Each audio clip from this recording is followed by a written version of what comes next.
everybody. I hope you're all okay. Let me just move this out of the way. Firstly, I've actually been watching some of your auditions and I've loved it. It's great. Well done, all of you. This session, I'm going to be kind of talking at you a little bit more. I know it seems like I always do anyway, but usually I'm sort of up on my feet and we'll be doing something together. But this session is more me going to be telling you guys about some acting techniques and some things I want you guys to look at in preparation and for when we're all together again, because I think they're things that will really, really, really help.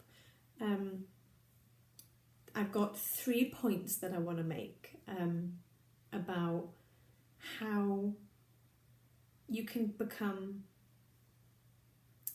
not a better actor, that's not the right word, but you can become a more conscious actor and you can know that you're giving your best and doing your best.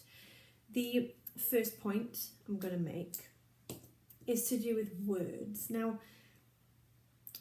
you guys have picked some of the scripts that you like, you've done a bit for audition, but what can happen is, what we need to remember is this script was written by someone we don't know, who had an intention for those words and who wrote them for a reason. They're there for a reason.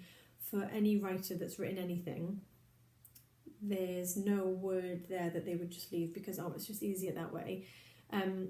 So we need to find that intention and it needs to be organic. Now, this is where it gets tricky. When you're in a rehearsal and you're saying these words over and over and over and over again, it's hard to make it organic, and you just start saying them the same way and doing it all the same way. We've spoken so much about always knowing your character's wants and their needs and their choices and why they are the way they are. And the way you can do this with the words, and it is a bit time consuming, and I don't mean this, saying this for every connective word. We're talking about, when we have a dialogue that's quite chunky, we want to make sure that we're doing it justice. So what you would then do is you would break your dialogue down and you would look at what are their choices, what are their wants, what are their needs, and why are they saying these words. And what you'll start to find is you will say things differently. You'll say it differently, you'll act it differently. And it might be hard then because you might come into a room and your director might go, oh, actually, I don't really like the way that's been said, or and they may change it, which is okay, but at least you've done the research where you can go, well, there was a reason for this choice and there can be some kind of discussion about it. I think that's much more interesting and better than going in with no choice. So the first thing I want you guys to really think about is, why are the words there? What do they mean? Am I doing them justice or am I just skipping over them? And we get it a lot with musicals, I'd say more so, because some of the words are kind of just, they're kind of, and I don't mean this literally sung over, but they just kind of become a little bit sung.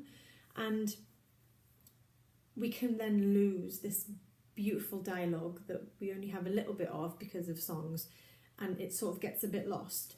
So my first point is to check the words, know the words, what are their choices, what are their wants, what are their needs. We all say things in our life and in day to day that, and there's a reason for it, there's intent behind it, and there's an organic response. And I think when you're acting with someone who gives you these organic sentences and says it the way that it should be said, you get so much more back as an actor working with someone who does that. So that's the first point I wanted to make. And bear with me, I know it's more me just talking, but just try and jot these down. So that's the first one. The second one is research. So I've obviously told you about the research on the script, the background, the writer, the people who directed it, whatever.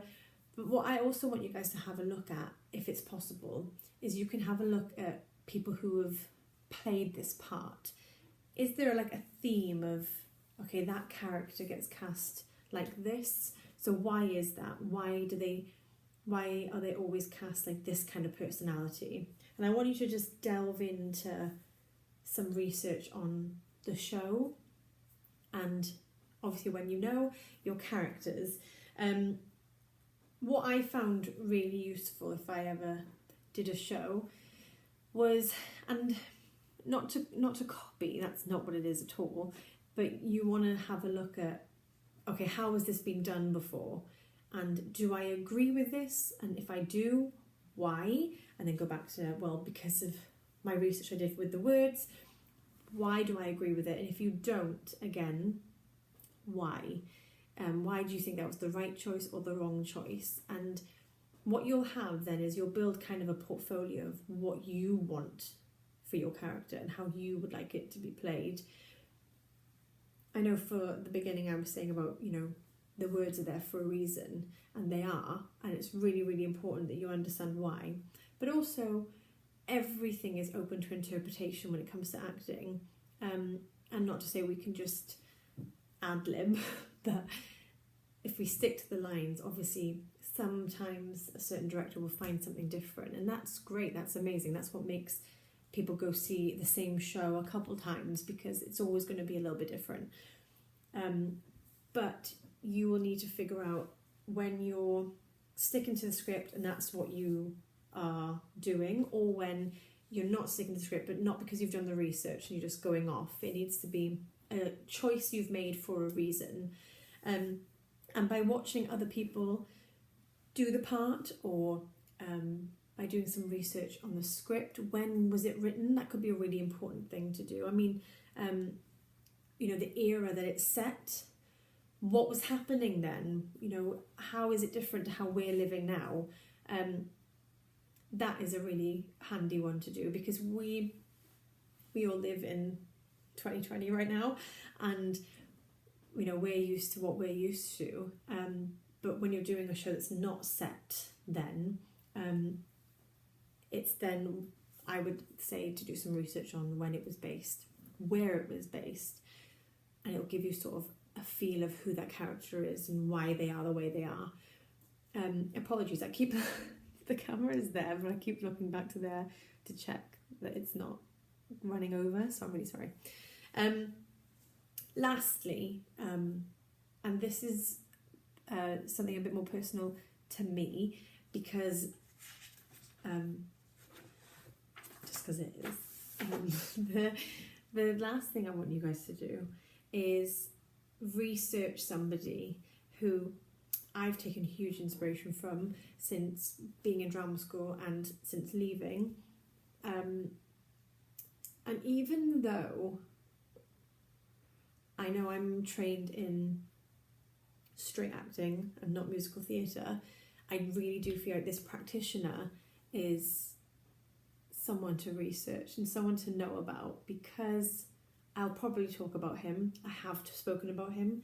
A few of you might know who he is.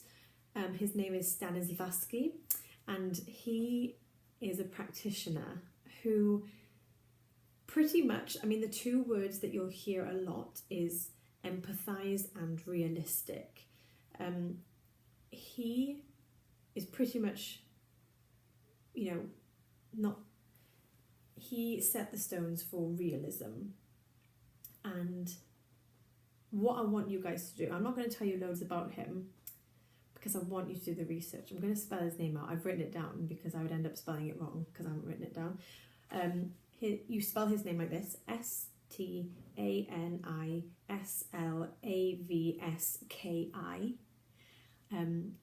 And he is brilliant. Also, I haven't written this down, but you should also do some research on Brecht, which is Brecht.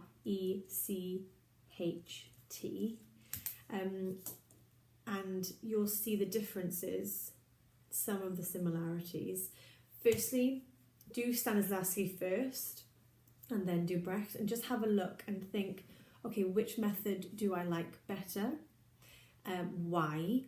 and what do you think would work for you? For me, the reason why I like Stan's stuff is because I love realism, and I am a huge believer that once you find a rhythm of, okay, how is this real to me and how can I empathize with this character, the words and the script and the chemistries on stage and the relationships on stage come to life, and it is such a better, enjoyable experience. But that's just my opinion, and I want you guys to do your research.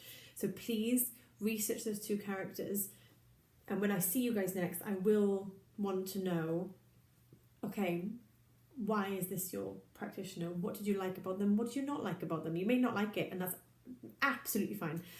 But have a look at maybe why I chose them both. I originally was just going to say Stan, but I think it'd be good to look at Brecht as well for you all. Have a look at them both, do some research. How can you use it, and how can we develop it when we are working on the show?